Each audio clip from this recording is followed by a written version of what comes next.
Oi! It feels like forever since I've seen any of you guys, man.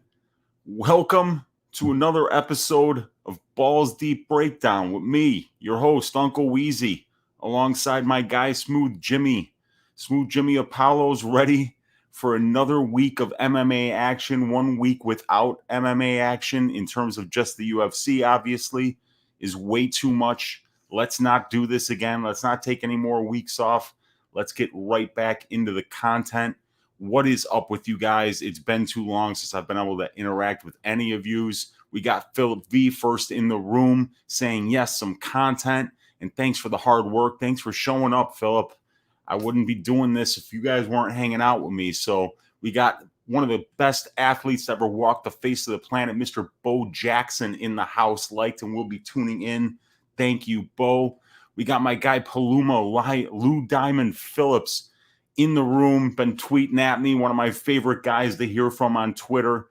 What's up, dude? Thanks for coming and hanging out. We got my guy DFS by the numbers also in the room today. Normally, right now, we would be doing Stat Diggers on Pub Sports Radio, but because we got it out a week early, we are taking the week off of Stat Diggers, so no better time than right now for me to jump in, give you guys some content. I miss Stat Diggers. Brady misses Stat Diggers. Hopefully you guys miss it too, but we will be back next week on Pub Sports Radio, 6:15 Central Time for the next episode of Stat Diggers. And then also need to remind you that Brady and myself, Z's MMA and Sparring with Reality, will be going on Pub Sports Radio on Tuesday night to talk about DraftKings, 6 o'clock Central Time. We got an interesting slate coming up. The salaries are not out yet, but when they are out, I will finish up my research, get ready for some content there. Got a whole new slate coming up next week, so we got to get ready. So the content will not stop this week. I'll be doing at least a couple more Balls Deep breakdowns. I will be doing a main event deep dive on my man DFS by the Numbers channel. We'll probably tape that tonight. That'll probably be available for you guys tomorrow morning, first thing. And I'm also going to be debuting my new show, which will be a full card breakdown right here on my channel.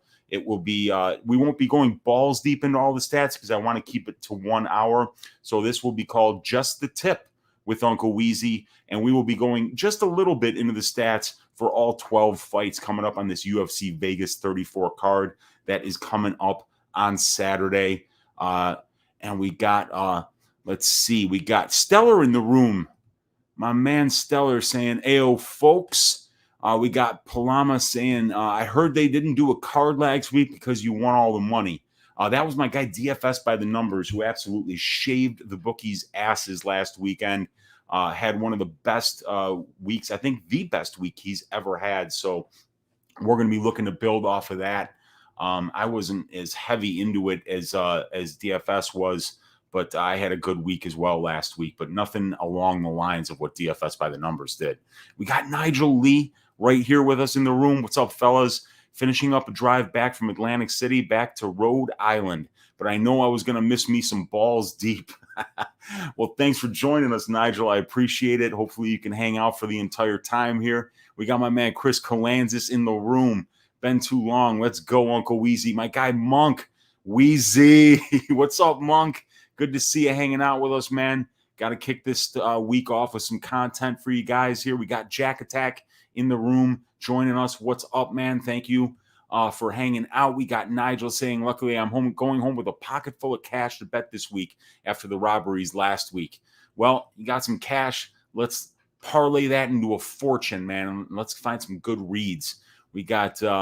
Jack Attack saying just the tip. Yeah, that's right, man. You know, because we can't go balls deep in every fight if we're going to keep a full card breakdown to 1 hour. So we're just going to highlight the most important stats on that show, get through it as fast as possible. I'll put some timestamps in those videos for you guys so you can just go and find who I think has the advantages in certain statistical categories after I've combed through all the stats that will be available for you guys. But guess what?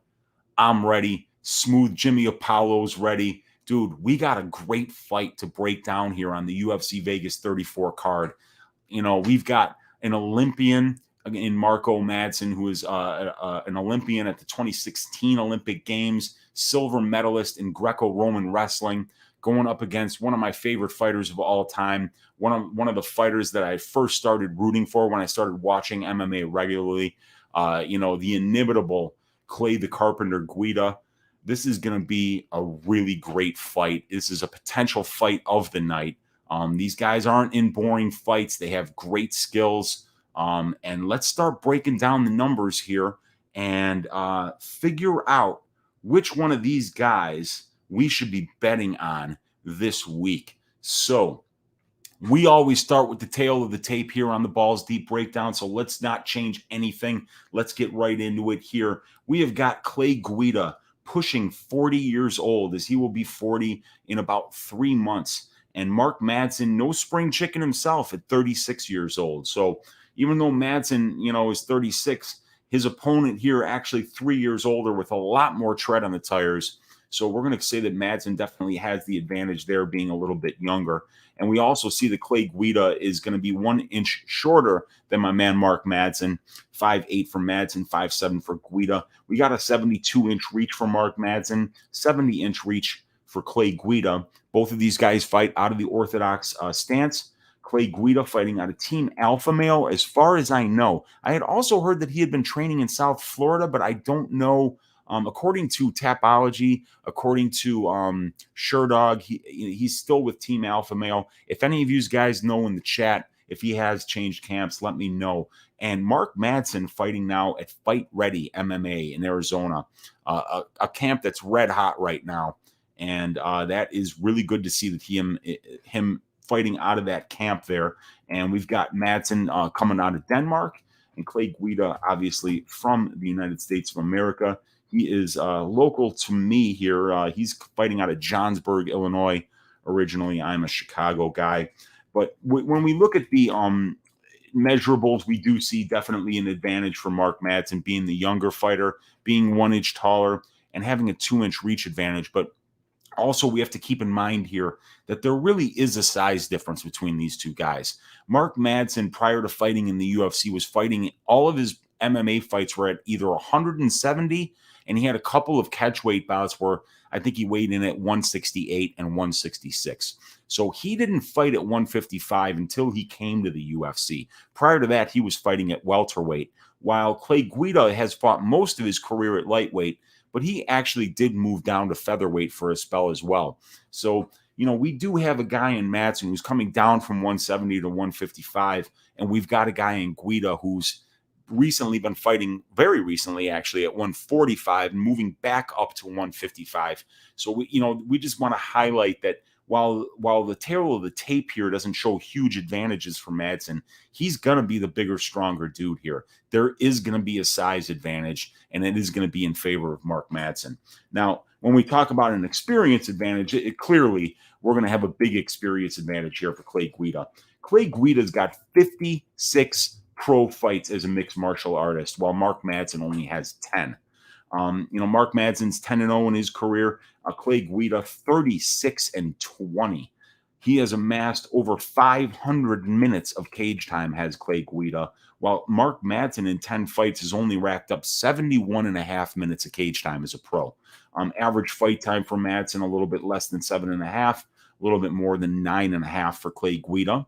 And we've got a career length for Clay Guida of 18 years, while for Mark Madsen, even though he's 36 years old, he only started mixed martial arts at the age of 28, as he's had about an 8-year professional career. So, and then if we look at the UFC experience, we see an even more of a discrepancy here, as Clay Guida has 30 professional fights or 30 UFC fights to only 2 for Mark Madsen. So while we see that Clay Guida was fighting, he was fighting in Strike Force before he got to the UFC. This guy has fought more than half of his illustrious career at the highest level. He's beaten 2 former champions in Anthony Pettis and Rafael Dos Anjos. So when we talk about UFC experience, Clay Guida, so much more experienced than Mark Madsen, having 30 fights compared to 2, 16-14 record. Then Madsen's only 2-0, and we've got about 330 more minutes in the UFC cage for Clay Guida. That's over 5 hours of his life that he has spent in the cage, almost 6. While Mark Madsen is spent about 16 minutes there. And we look at the average fight time, almost 12 minutes for Clay Guida, about 8 minutes for Mark Madsen. And if we look at the finish stats here, we will see that Clay Guida has about a 55% finish rate overall, and Mark Madsen has a 60% finish rate. Mark Madsen, 30% by sub, 30% by knockout, and 40% by decision. One of his 2 wins in the UFC has come by knockout. While for Clay Guida, he's got about a 38% finish rate. So 37.5% would mean that he has finished 6 out of his 16 UFC wins, 2 of them by knockout, and 4 of them by submission. And if we look at how these guys lose fights, Mark Madsen does not lose fights. He is undefeated. And Clay Guida, in his overall career, where he's got 20 losses, we've got a finish rate of 60%. So that would be 12 losses overall, 2 by knockout, 10 by submission. And in his UFC losses, we're talking about a guy who's been finished about 57% of the time. So 8 out of his 14 losses have come inside the distance in the UFC for Clay Guida. That would mean 2 of them by knockout and about 7 of them by, 6 of them by submission. So, yeah, Clay Guida has been finished more than half the time in his UFC losses, while Mark Madsen has finished half of his opponents, but there's only 2 there, so not much of a sample size. So let's go to the chat here, see what you guys think of this so far before we get into the striking stats. And let's see where we are. Okay.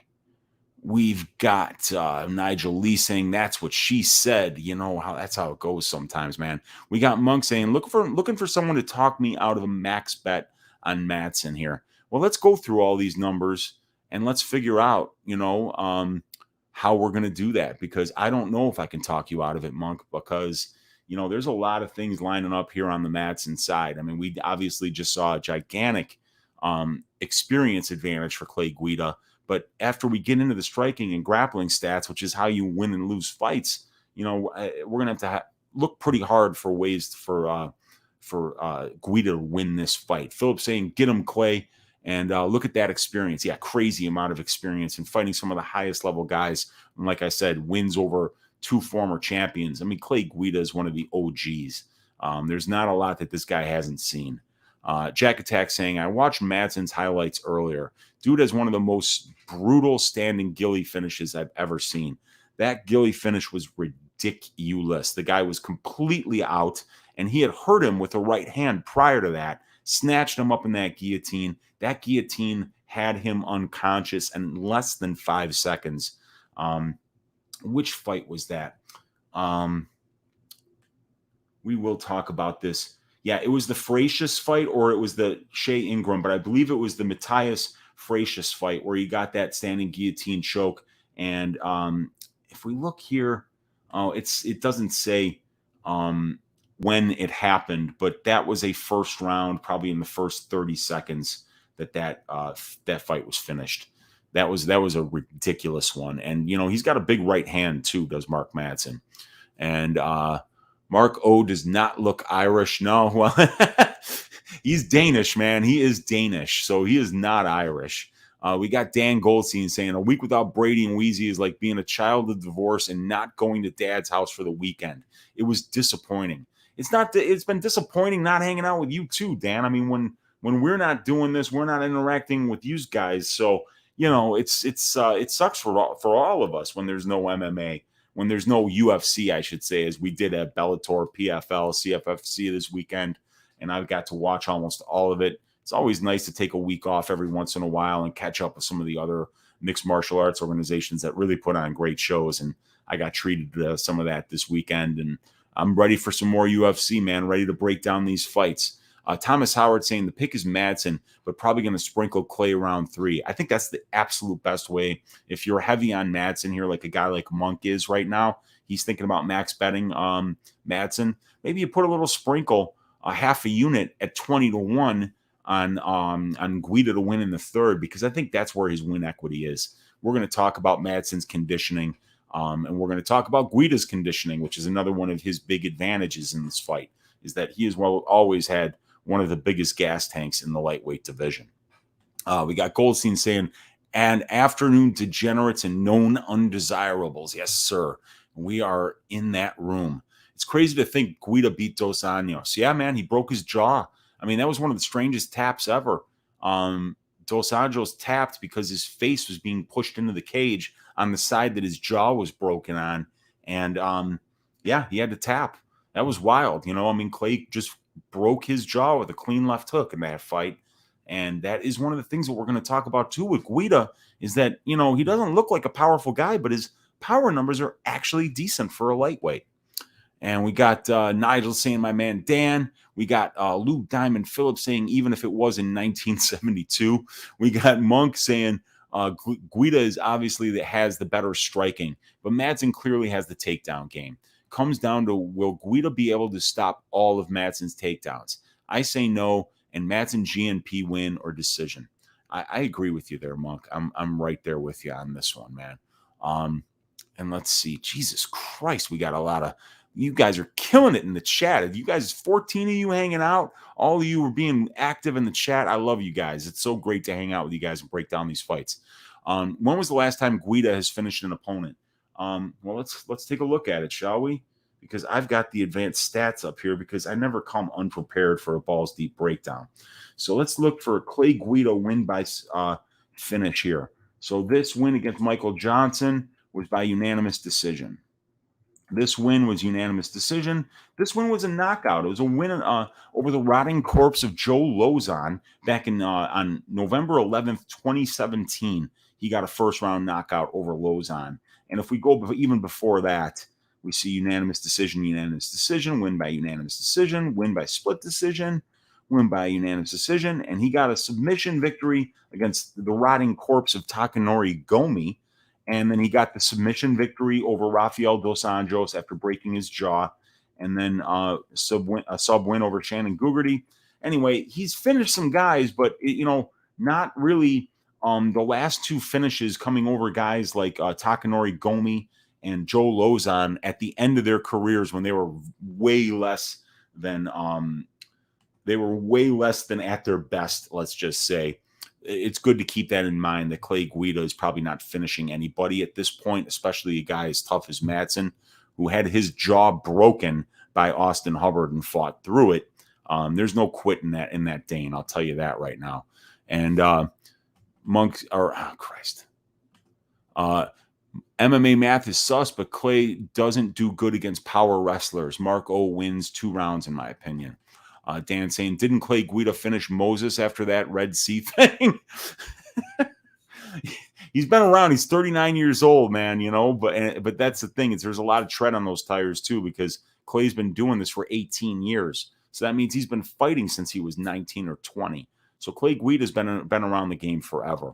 You win fights with striking, wrestling, and sex appeal. With all three, absolutely. There's no question about it. Anyone got a guess on Madsen DK salary, 9,200?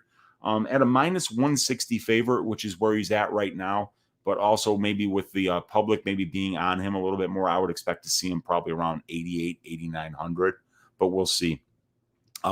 Nigel Lee saying Clay is very susceptible to getting gillied just by how he always drops his head when entering on takedowns. Absolutely. And Mark Madsen has an absolutely deadly guillotine and a very heavy right hand. Palama, what's Madsen's line? It is minus 160 right now on DraftKings, and he's minus 170 in a couple other places as well. We got Nigel Lee saying, Dan, I think it was pre-Moses. It might have been. Let's see here. We got Dan saying Clay does need to put his neck in the noose when he shoots in. Yeah, well, I mean, that's not something he wants to do. Goldstein saying, yeah, he fought Goliath Old Testament style. We got my Mike Googie saying, Misty Weezy, 1 week no UFC is 1 week too long. I couldn't agree more, man. It's good to be back, though. And we got Jack Attack saying that Moses comment, LOL, good one. Yeah, hell yeah. And Thomas Howard saying that Gomi fight hurt my bankroll. Oh, God, really? Yeah, once Gomi got to the UFC, he was done. The only guys that he beat were absolute cans when he was in the UFC. Prior to the UFC and Pride, I mean, obviously Gomi was a legend. All right, so let's get into these striking numbers here. We don't have much of a sample size for Mark Madsen, so let's just talk about Clay Guida for the time being. We see that Clay Guida is landing 2.53 out of 7.53 strikes attempted for a very poor 33.59% striking accuracy. He is showing some power, though, landing a knockdown on about 0.68% of his total significant strikes landed. That comes out to about 0.26 knockdowns per 15 minutes. And that would be about, I would say, about 6 UFC knockdowns in 30 fights for Clay Guida. Clay Guida is getting hit more than he hits his opponents as he lands 2.53 and absorbs 2.7. One of the best things that we see on Clay Guida in terms of the striking numbers, the power numbers are actually pretty good for a lightweight, but the striking defense at 64% in a 30-fight sample size is excellent. That is a function of Clay Guida's movement, okay? Clay is constantly moving. He can fight with that style because he has excellent conditioning. And so that will probably be how Clay tries to confuse Mark Madsen. He's going to have to move a lot. He's going to have to keep moving laterally from side to side to try to limit the opportunities for Madsen to enter on a takedown, because Madsen is very strong. He's got ridiculous upper body strength, and being a Greco-Roman wrestler, he can use that upper body strength to get a multitude of different takedowns that are the kind of takedowns that once you get taken down, you stay there, because those upper body Greco-Roman takedowns are perfect for MMA because they get your opponent's back flat on the mat, whether it's the trips, the sweeps, the throws, the suplexes. Mark Madsen is capable of doing it all. And if you go back and you watch all the footage on him, he doesn't just have Greco. He's got freestyle wrestling that he uses constantly as well. He shoots for double legs and single legs almost with just as much efficiency as he gets some of these upper body takedowns, the more Greco style takedowns that he sees. So Clay Guida with that 64% striking defense and that constant movement, I think that's going to be very important if he wants to try to get this fight into the later rounds. He's going to need to move a ton. He's going to really need to make Madsen work for those takedowns, because if he doesn't and Madsen gets them easily, there's going to be some serious problems having that dude on top of you. His ground and pound is vicious, and he's incredibly strong when he's not gassed. So if we look at Mark Madsen's striking numbers, only 87 significant strike attempts in 2 fights. He's landed 37 of them. He's landing 2.28 and getting hit 2.53. So he also is getting hit more than he hits his opponents. He's got a 42% striking accuracy and a 46% striking defense. Mark Madsen, as we mentioned, he's 36 years old, and his MMA career is only 8 years. So he started MMA at the age of 28, and that's important. It's important to remember that when you start that late and you have that wrestling base, that your striking is never really going to get to the point where you're going to be better than somebody like Clay Guida, who's been around 30 fights in the UFC, 56 fights in his career, been fighting, since he was 18, 19 years old. Mark Madsen isn't going to close that skill gap on the feet here. He is going to be the inferior striker. He may have more power in his right hand than Guida does, but Guida is going to be the more technically sound striker here. Obviously, you don't need your Uncle Weezy to tell you that Madsen's going to want to take this fight to the ground. So let's look at these grappling statistics here. And then I've got some notes that I want to go through with you guys after I've watched all the tape to let you know where the advantages are for striking and grappling for both of these guys. Now, Clay Guida has attempted 194 takedowns in 30 UFC fights. So in a 30-fight sample size, which is massive, we don't really get that. We don't get to play with that kind of a sample size very often here in the UFC. Very few guys, last 30 fights. He's gotten 70 takedowns in those 30 fights out of 194 offered for a 36% takedown percentage. He's averaging 3 takedowns per 15 minutes and getting 41% control time. 41% control time in a 30-fight sample size. In a sample size of how many minutes? 350 minutes of cage time. That means 140 minutes of cage time has been spent in control time positions with Clay Guida in control, whether his opponent's back is against the cage or on the mat. Very impressive. Even more impressive when you look at the ratio with which Clay Guida is out controlling his opponents here, as he's getting 41% control time and only yielding 9% control time. So he is out controlling his opponents at a 4-to-1 ratio. That is Clay Guida's greatest strength, is his ability to be able to use his wrestling, to be able to use that conditioning and gas tank, to be able to tire out his opponents and really wear on them. He does it so well that he's out controlling his opponents at over a 4-to-1 ratio in a 30 fight sample size, 350 minutes of UFC cage time. So we're talking about a guy in Clay Guida who is at his best when he's able to out wrestle and out control his opponents. Mark Madsen, in his only 2 UFC fights, has attempted 7 takedown attempts per fight. He's gotten 9 of 14 takedown attempts for almost a 65% takedown accuracy, averaging 8.33 takedowns per 15 minutes, and averaging a 54% control time, 54.73%, while not yielding 1 second of control time thus far in his UFC career. Only 2 fights, very small sample size. We can't get too far out over our skis. But here's what we're seeing. We're seeing a guy that we can see it in the numbers that Clay Guida relies on his wrestling, and he's at his best when he's out controlling his opponents. And he for every 1 takedown attempt that Clay Guida's opponents try on Clay is trying at least 3 more. So the ratio of takedowns to takedowns against for Clay Guida is more than 3-to-1. So Clay Guida has not faced a lot of willing wrestlers thus far. That's going to be a problem here because we know that Mark Madsen is averaging 8.33 takedowns per 15 minutes. Mark Madsen has a silver medal at home from the Olympics in Greco-Roman wrestling. This guy is one of the best wrestlers in the world at this weight class. Not only that, he was wrestling at the highest level at 170 pounds. He's used to dealing with, wrestlers way better than Clay Guida who are 15 pounds heavier than Clay Guida. They're in a completely different weight class. And frankly, Clay Guida is more of a natural 145er. So this is where the size advantage that Mark Madsen has is going to come into play here. And this is where the wrestling advantage and the strength advantage that Mark Madsen is going to come into play here. However, there is a conditioning advantage for Clay Guida, and that's going to be very important here. So I want to just kind of go through some notes that I have here. Mark Madsen, we'll start with him. He chucks a big overhand right. It's called the M-bomb. That's what they were calling it before he got into the UFC. Like Dan Henderson's H-bomb. He's knocked people out with it before.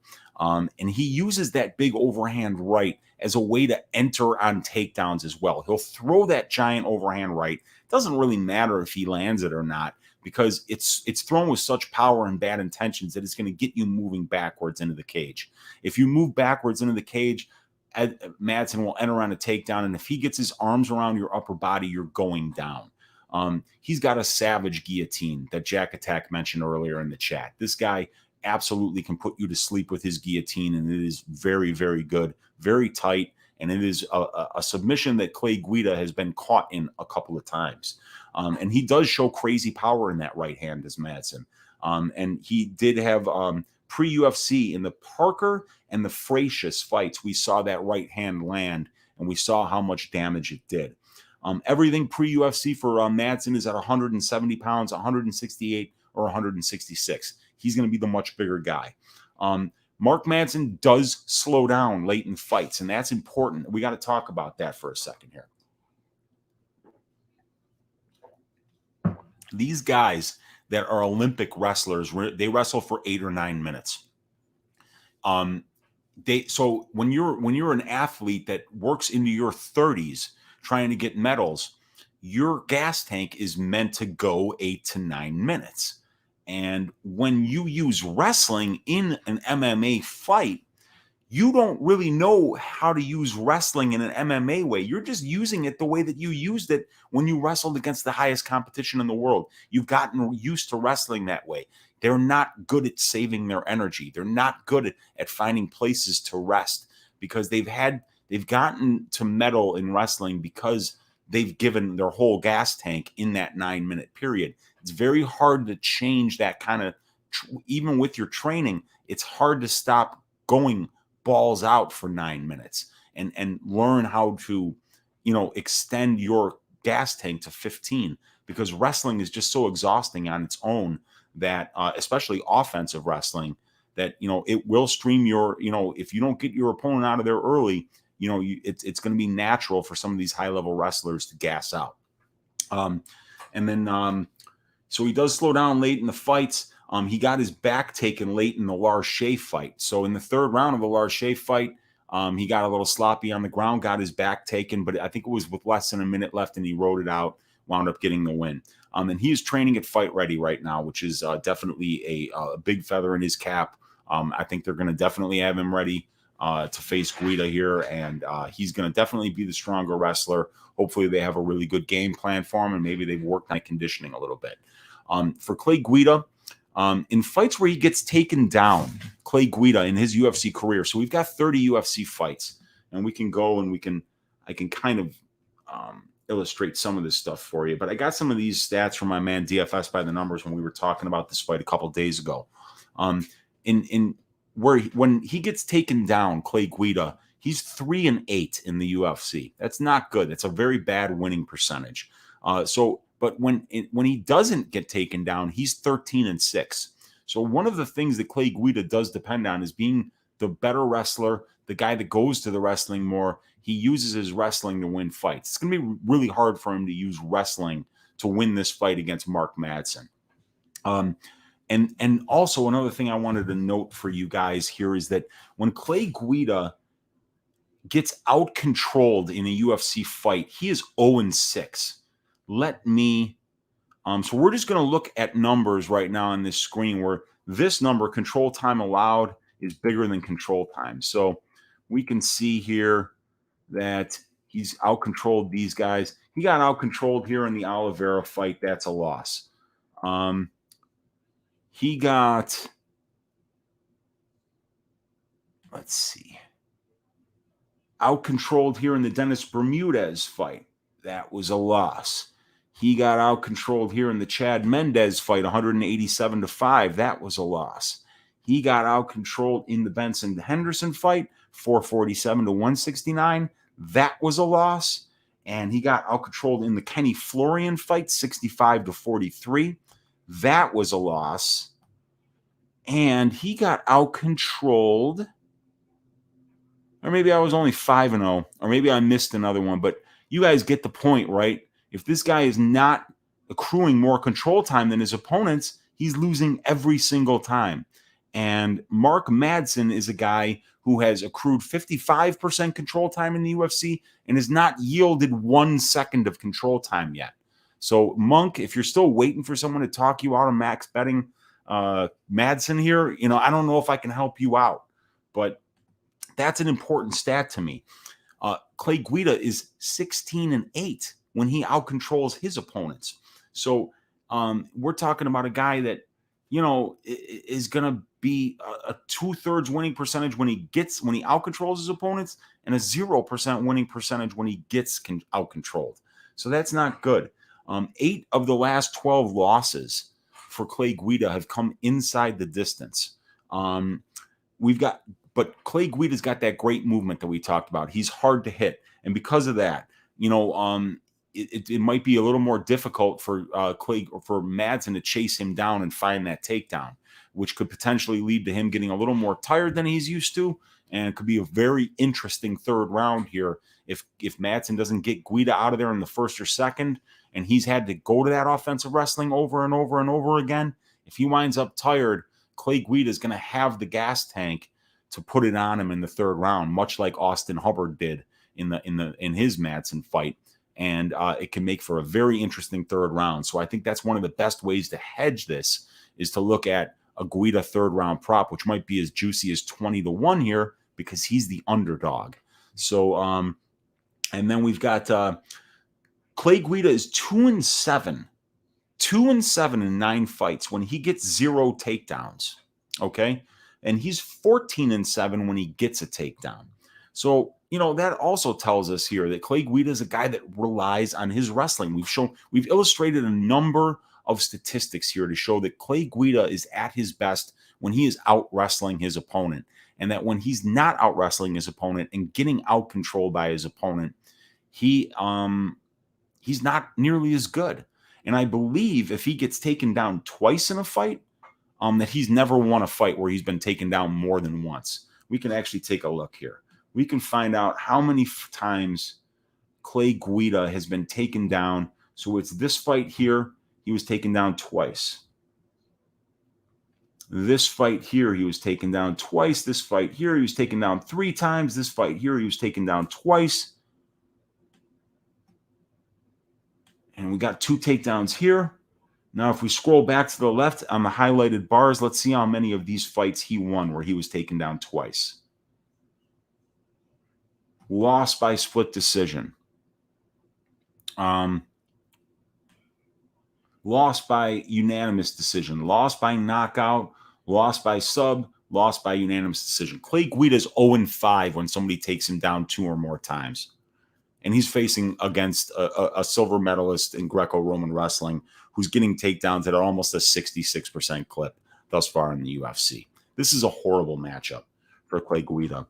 But he does have wins over future 155 champs, Rafael Dos Anjos and Anthony Pettis. So we have to remember here, too, that, Clay Guida has fought the better level of competition. He has beaten the better level of competition here.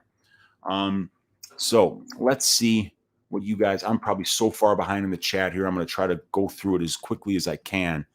And let's see. Wow. Holy shit. You guys are killing it in the chat. We got Brandon Ortega. Thanks for showing up, Brandon. Appreciate it, man. Uncle Weezy, Bruce Buffer voice, the man. What's up? Thanks for coming out, Brandon. I appreciate it. Let's see. We got, let's see. Palama Lou Diamond Phillips came for an ass shaving, just got the tip. Yeah, man, this one might be the ass shaving of the week because a couple other fights fell off that I thought could fit the bill. But we're gonna have to dig a little bit harder this one. The only big favorite left on the card is William Knight, and I wouldn't pick him as the guy to get the ass shaving of the week just because the guy is just, he's not really that reliable. I don't know how much better he is than Charant. He's supposed to be better than him. But, frankly, I've just seen some really lousy performances out of Knight as well. So I wouldn't lay that kind of juice on him, especially minus 200 or better than that. Yikes, that's a little bit wide for me. No sign of Brady. I'm going to assume he's been getting neck all week, boss style, like the magician he is. Yeah, he does his thing, man. You don't have to worry about your guy Brady. He's always doing something productive, whether it's MMA stuff or anything else. He was here earlier. Yes, he was. He was here. Monk saying, agree completely. If he lasts to the third, he'll probably win. We got lurking in the background. I'm here listening. He's saying, yeah. No one is a better suplex than the Iron Sheik. Don't test them, dude. That is a great point there. The Iron Sheik.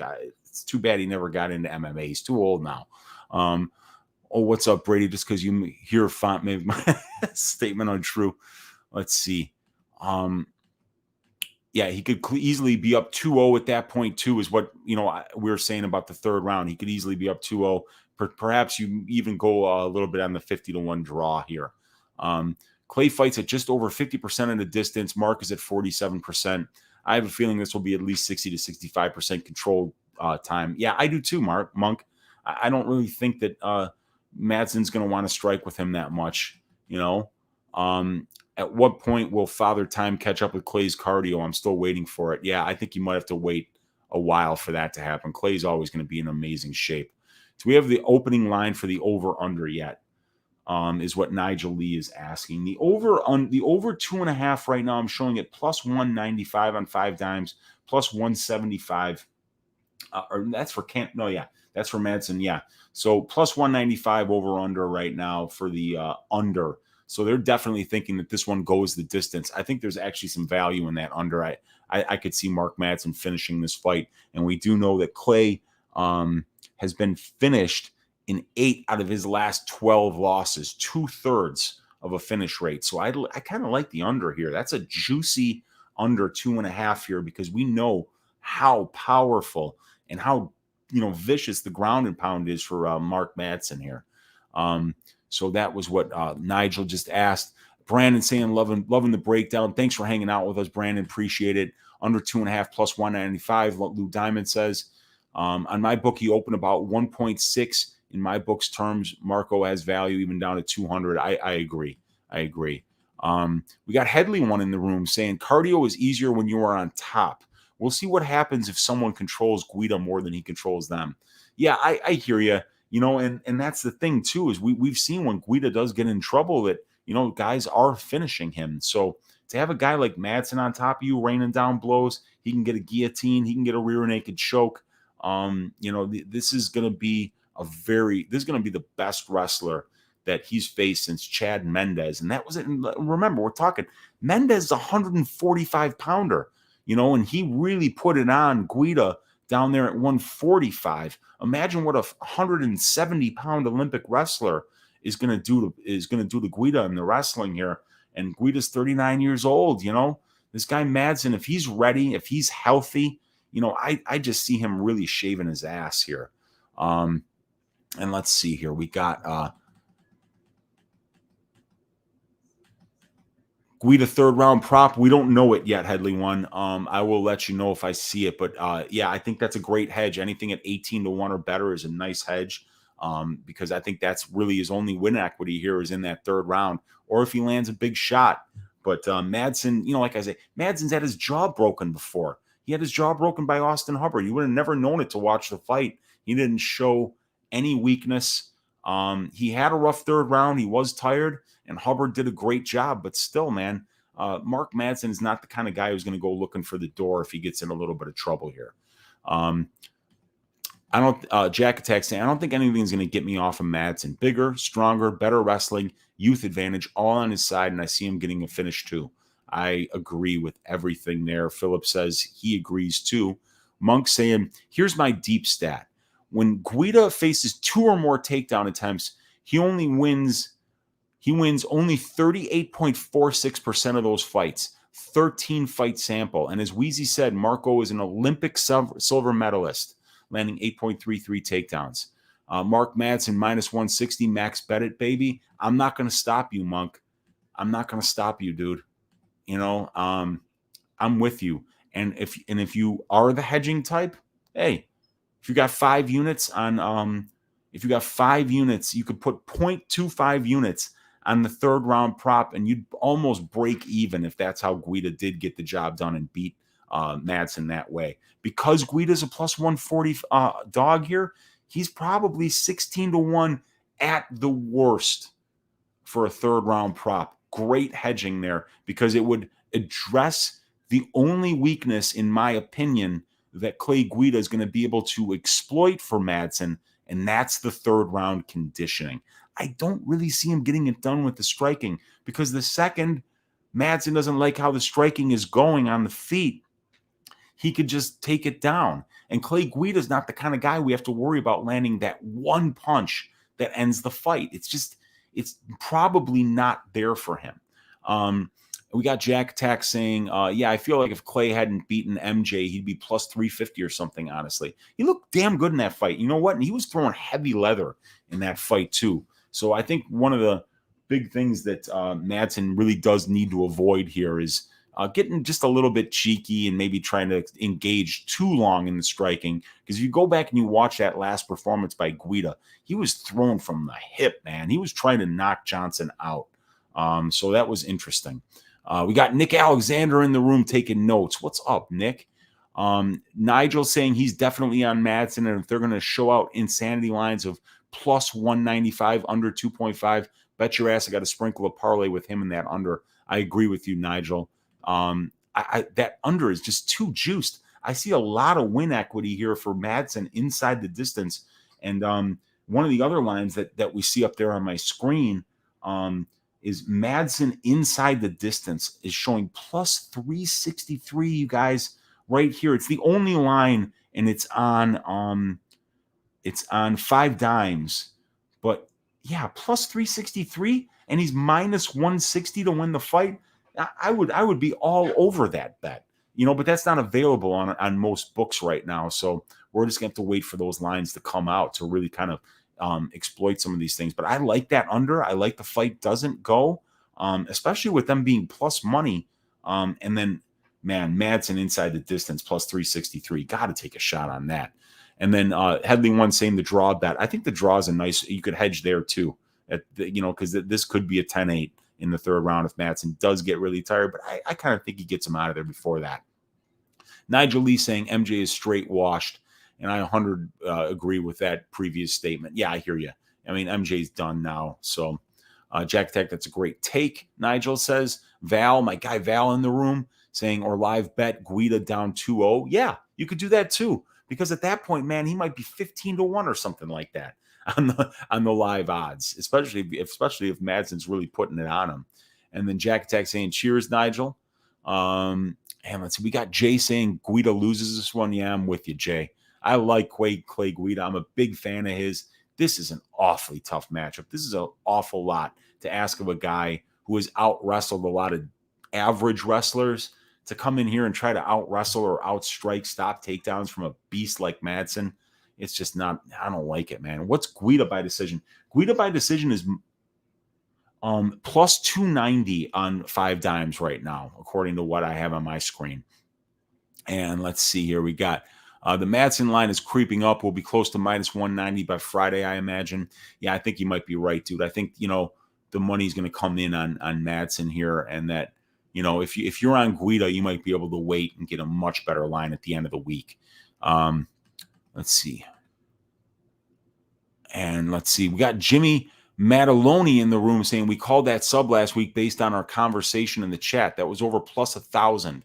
Yeah, and that was the Luque submission. I know Brady had a bet on that.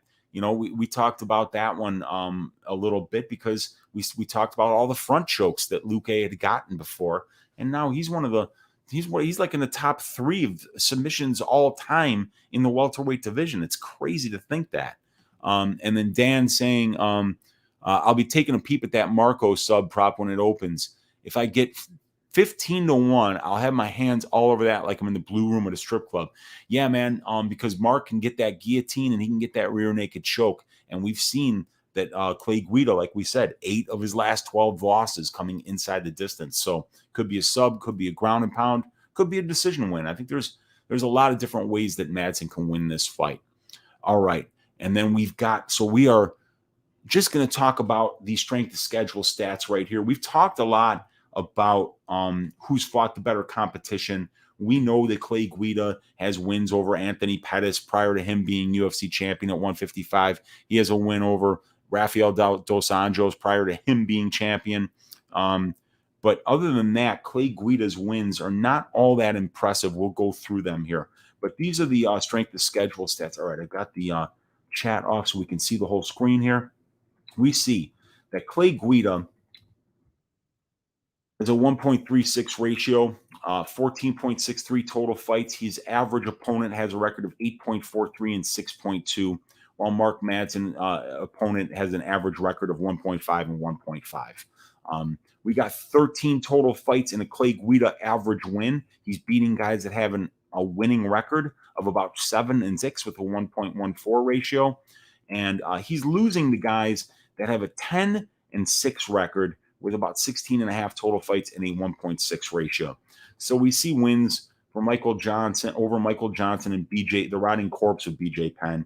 And then the 3 losses come to Jim Miller by sub, to Charles Oliveira by sub, and to Bobby Green by unanimous decision. And we see that the wins from Mark Madsen in the UFC came over Danilo Belluardo and Austin Hubbard. Prior to that, a win by sub over Patrick Nielsen, win by decision over Larche, and a 1 over Matthew Bonner. So let's go to the advanced stats here, and I can highlight what kind of fighter Clay Guida is losing to. So Clay Guida's never lost to anybody that had a losing record in the UFC. Bobby Green, 8-7. Jim Miller, 21-14. Oliveira, current champion, 19-8. Brian Ortega, fighting for the title, 7-1. Thiago Tavares, 10-7. Dennis Bermudez, 10-7. Chad Mendez, 9-5. Gray Maynard, former champion, 11-7.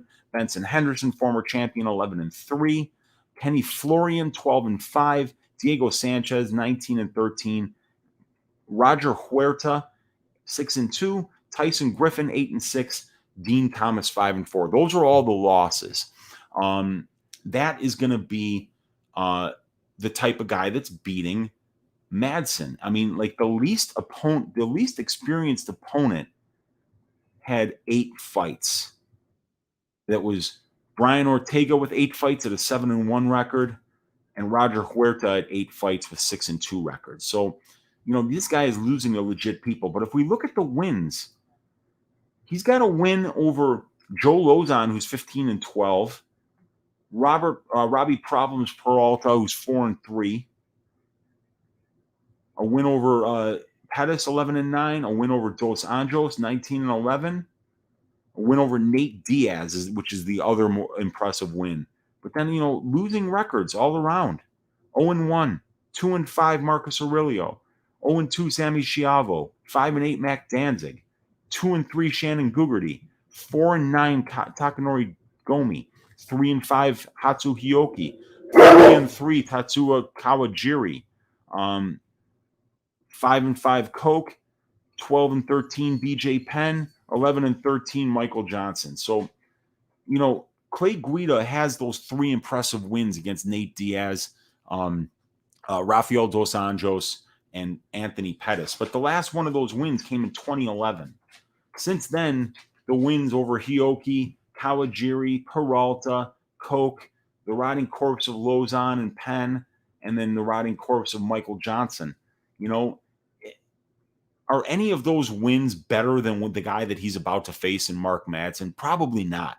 I really do see Madsen winning this fight. I'm not going to call it the ass shaving of the week. And Val is asking in the chat, can someone let me know what ass shaving of the week is? The ass shaving of the week is like what I'm going to predict to be probably the most one-sided fight of the week. The biggest mismatch of the week, where we're picking somebody to try to be, have the biggest odds to win that week, and you look for a stylistic matchup that's just bad for one of those guys. And you look also for somebody that, the one that's going to shave ass, in this case, Madsen, you want them to be able to really stick to the game plan that you think provides that ass shaving path to victory that we want to see. And for Madsen, that would be take him down early and often, beat the shit out of him while he's down. While for Clay Guida, if you're rooting for Clay Guida here, you want to see him constantly moving. You want to see him picking him apart from the outside, just making him work for takedown attempts unsuccessfully, and just circle, use his speed, use his conditioning, use his movement in order to frustrate and confuse Madsen and land some shots from the outside. And then once Madsen slows down, then really put it on him, then really empty the gas tank and try to put a pace on him. That's the way that Guida wins, but it's just a lot to ask, because I think that, Mark doesn't even have to be that careful entering for takedowns here. He can just get them whenever he wants. I mean, he's a beast. He's really strong. So, when we're looking for, somebody that can really shave some ass, I mean, Madsen fits into that category because he's got that path to victory via the wrestling, via the ground and pound, potentially even a guillotine or a rear naked choke submission here. So, or an arm triangle. Any wrestler can get an arm triangle too from the top. So, this is going to be a fight that I'm really looking big time here at Mark Madsen. I like an inside the distance bet as well. I think, but I think Madsen being an equal opportunity type of guy, that, the safest thing at -160 right now, which you can still get, might be the safest way to encompass everything. You can hedge with a 3rd round prop on Clay Guida if you do think that Madsen might get tired. And that this one is going to be, I think, a pretty one-sided fight with Mark Madsen really using his wrestling advantage and using his top game in order to really put it on Clay Guida here. He's younger, he's stronger, he's bigger, he's got top-notch elite wrestling. And, I just don't see how a guy like Guida, who is at his best when he's out wrestling his opponents, is going to find a way to win this one. It's definitely the pick is Madsen. This is potentially could be Uncle Weezy's ass shaving of the week. That will be known later on in the week when I went through this whole card. But let's talk to the chat here before we head out. And let's also just take a quick look here at the odds. Make sure that we're not missing out on anything. They got an under 1.5 at plus 315 right here on 5 dimes. Under 2.5 plus 195. I think Mark Madsen can finish here. I think that's incredibly juiced. The fight doesn't go to decision. Plus 190 here on another site and plus 165 on 5 dimes, which is fucking weird because they got the under 2.5 at plus 175 and they got the fight doesn't go to decision at plus 190. So the dumbasses at REF, you have to fire somebody because that's not how math works. You shouldn't get better odds to go. Oh, I'm sorry. No, that is correct. But still, it's not going to be a good bet to lay that kind of juice that this thing does go to decision. Minus 240. Clay. There's definitely finishing equity here for Mark Madsen. So let's see here. Yeah, so you said let me know what the ass shaving of the week. It's what I think might be the most one-sided fight of the week. And Jack Tech saying my cat sounds different. Yeah, man, way different. That was the Rottweiler there. But the cat is loud too, man. We got loud animals in this house. You get to hear them sometimes on my videos. Then let's shave that ass. Clay Guida, hairy dude, got to shave. Hey, man, he's a good recipient for that. That's for sure. You get a lot of hair off of him. Yeah, Guida is an Energizer bunny in the ring. That's for sure. The guy never gets tired. Jumping around after 5 rounders. Yep, that's for sure. We got Monk saying, still jumping when Bruce says his opponent's name. Yeah, I know, dude. He does that too. Like his opponent will choke him out and then he'll just start doing laps the whole time after he lost because the guy doesn't have an off switch. We got Z's in the room. What's up, Z? Saying ass chafing equals this week's Franklin versus Cummings. I didn't catch that one, but I think that probably was a one-sided fight. Hopefully you made some money on it, Z. And we got RJ Kogan saying, Clay trained with crazy grapplers his whole career, but I do like Mike. Yeah, he has. Over there at Alpha Male, he wound up training there after he got his ass shaved by Mendez. So, he figured, well, if you can't beat him, join him sometimes. And yeah, he's actually trained with Faber and those guys over there in Alpha Male. And he's a great wrestler. He's used his wrestling really well here. It's just that, boy, on paper, the wrestling advantage definitely does go to our guy Madsen here, the Dane. Alan in the room saying, wow, what a fight. Guida is no slouch as a wrestler, although he doesn't have the Olympic medal. But in MMA, we know MMA wrestling and Olympic wrestling isn't, there's a difference between MMA wrestling and Olympic wrestling, and the Olympic wrestling match is over way quicker than the MMA fight is. So we talked about that in terms of, this could be a situation where if the wrestling doesn't get him to the finish, this is going to be a very interesting third round because we know that Clay Guida, over the huge sample size we've seen this guy fight for his entire career, has incredible conditioning here. And if Mark Madsen lets it get to the third round when he's going to be tired, boy, this is going to be a very interesting fight. And those of us with money on Mark Madsen, our sphincters are going to tighten up to very, very small while we watch that third round, because that is when Clay Guida is going to be at his most dangerous here. Nigel saying, great show, Weezy, and the wealth of knowledge from this group of degenerates, myself included, is truly appreciated and welcomed. And that's what makes the Balls Deep Breakdown such a great show, because it's not just, it is just me yapping on the mic, but we're talking to you guys and you guys are bouncing information off of me as well. and I always have access to numbers that you may not even see because they're not on the screen here. It doesn't mean that I don't have access to them. So you can always ask questions in here, and we can always take it a little bit deeper. And then we've got RJ saying terrible odds for Guida. Madsen should be minus 300. I don't know about minus 300 because there is a huge experience advantage. There is a very good conditioning advantage for Clay, and he's going to be the better striker here. He may not be the more powerful striker, but he is the more MMA tested striker here. So there are advantages for Guida, but if this fight takes place the way a lot of people think it's going to take place, which is in the wrestling realm, in control time positions like Monk talked about, boy, it's hard to see Guida having an advantage there. And then Alan saying, oops, didn't finish, but Guida is not to be underestimated on the ground. I agree. He's not. And then let's see here. We got Nigel saying, also remember the Team Alpha Male robbery streak. They've been getting robberies left and right. That's true, man. That's true. It's another reason, why this line probably hasn't gotten out of hand yet. We got Johnny Pillman in the room. What's up, Johnny? Good to see you hanging out with us. And we got Monk asking Nigel what his Twitter is, and Nigel saying @MoneyBankLocks. Love that.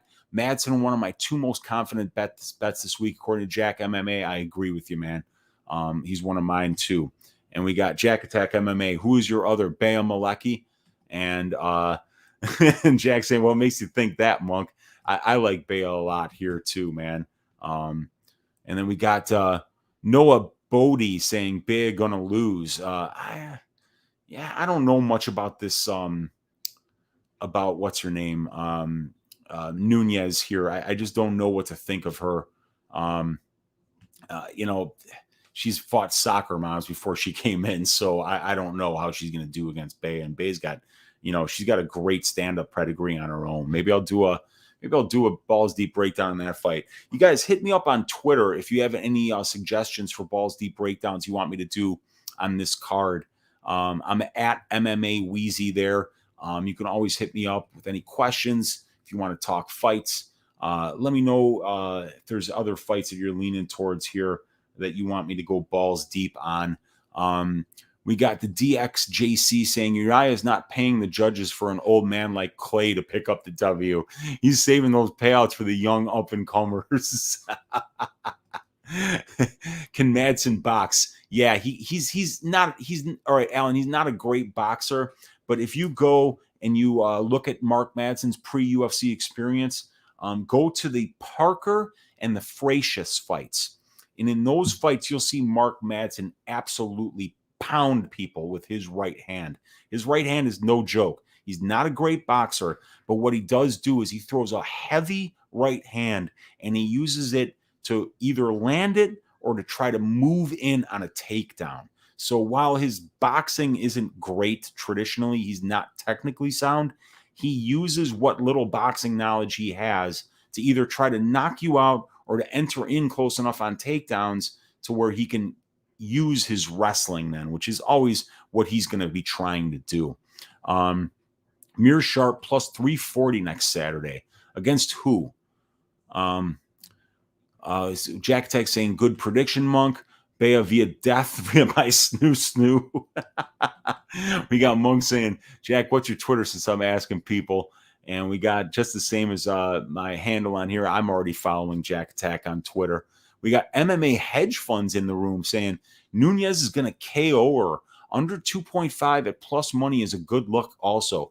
Well, I don't know much about Nunez, so I'm going to have to look into that a little bit in MMA hedge funds. I appreciate you giving your take on that one there because, like I say, Bea is much bigger, much taller, much longer, and she has way more experience. She was a Muay Thai champion prior to being in the UFC. So she only has 2 UFC fights and 1 exhibition fight.